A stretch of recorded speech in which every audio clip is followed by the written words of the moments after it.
नमस्कार दोस्तों, स्वागत है आप सबका आपके अपने चैनल अल्फा लीडर्स में। मैं हूं अभिषेक मिश्रा, प्रस्तुत हूं आज फिर से एक नए अध्याय के साथ में। तो चलिए स्टार्ट करते हैं।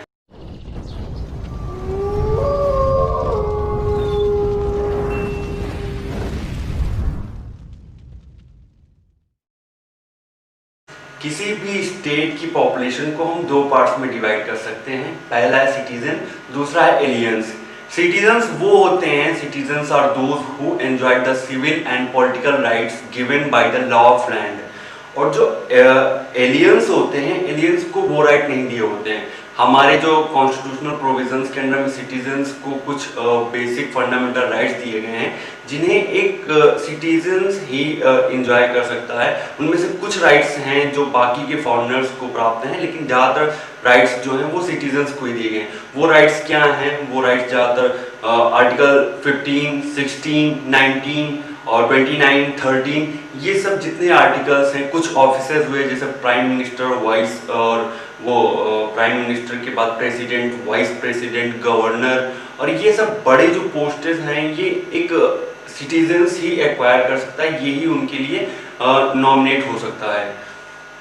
सिटीजनशिप की अगर क्लासिफिकेशन की बात करें तो इनको भी 4 पॉइंट्स में डिवाइड कर सकते हैं। पहला है सिटीजनशिप बाय डोमिसाइल, दूसरा है citizenship of emigrants to from Pakistan, तीसरा है द सिटीजन्स ऑफ माइग्रेंट्स, है सिटीजन्स ऑफ इंडियंस अब्रॉड।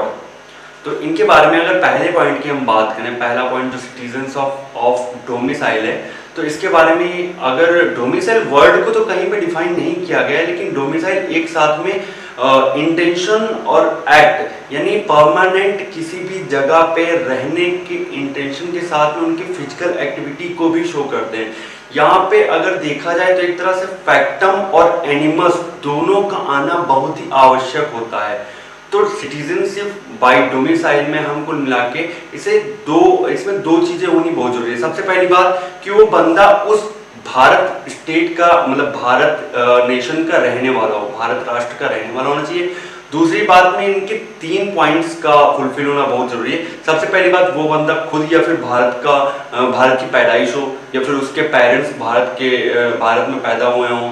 और उसके अलावा जो तीसरा सबसे इम्पोर्टेंट चीज है कि जो कमेंसमेंट ऑफ कॉन्स्टिट्यूशन के पूर्व कम से कम 5 साल पहले से वो भारत में रह रहा हो, निवास कर रहा हो। दूसरा पॉइंट बात करता है citizenship of immigrants from Pakistan. इसमें वो लोग आते हैं जो पाकिस्तान से भारत आए हुए होते हैं। तो इनको भी 2 कैटेगरी में डिवाइड करते हैं। सबसे पहले वो जो 19 जुलाई 1948 के पहले आए, और दूसरे वो जो 19 जुलाई 1948 के बाद आए।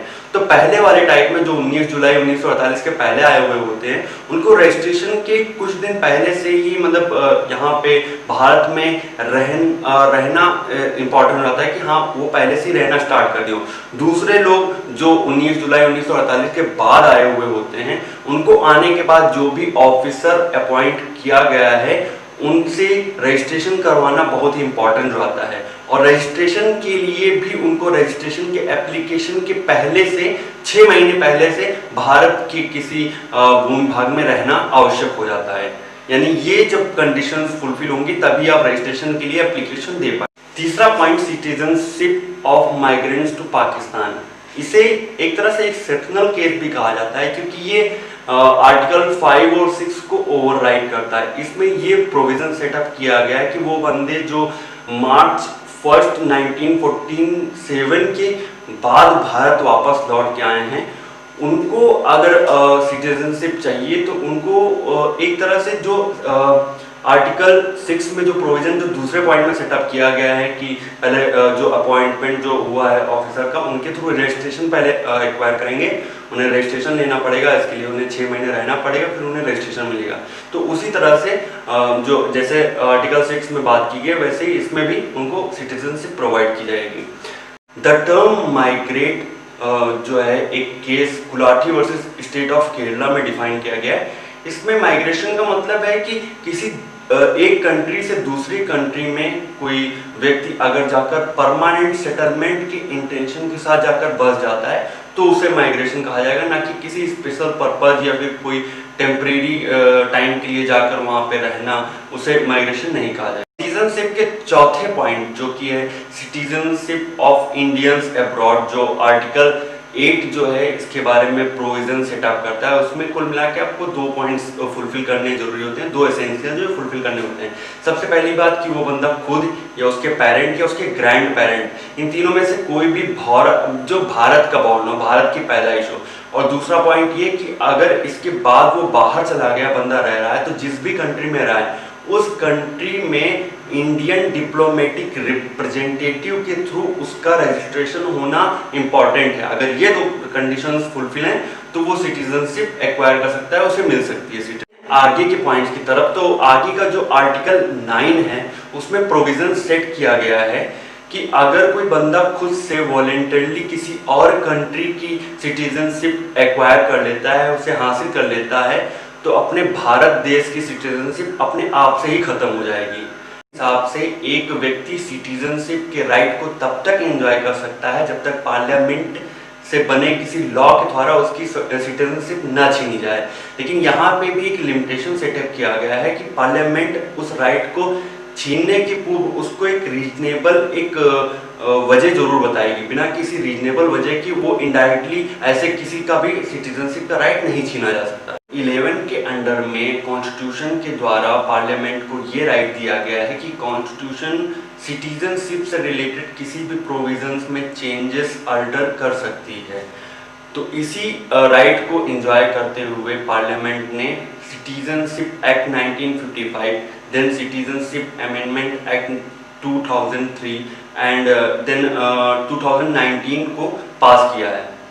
सिटीजनशिप एक्ट 1955 में सिटीजनशिप एक्वायर करने का, प्राप्त करने का 5 तरीका बताया गया। सबसे पहला है बर्थ, दूसरा है डिसेंट, तीसरा है रजिस्ट्रेशन, चौथा है नेचुरलाइजेशन और 5वां है इनकॉर्पोरेशन ऑफ टर्शरी।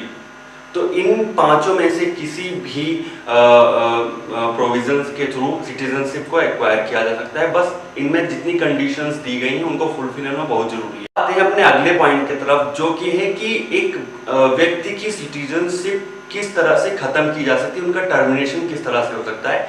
तो इसके बारे में 3 पॉइंट्स या 3 तरीके बताए गए हैं। सबसे पहला है रिनंसिएशन, दूसरा है टर्मिनेशन और तीसरा है डेप्रीवेशन। रिनंसिएशन का मतलब होगा कि एक व्यक्ति ने अपनी स्वेच्छा से उसको त्याग कर दिया, उसको अपनी तरह से मतलब छोड़ दिया।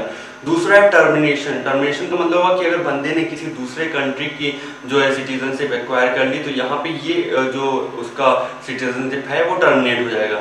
तीसरा जो है डेप्रीवेशन। डेप्रीवेशन एक लीगल प्रोसीडिंग्स के थ्रू लॉ बना के किसी भी व्यक्ति की सिटीजनशिप से उस बंदे को वंचित किया जाता है।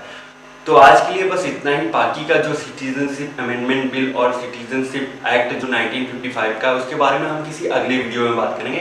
तब तक के लिए नमस्कार।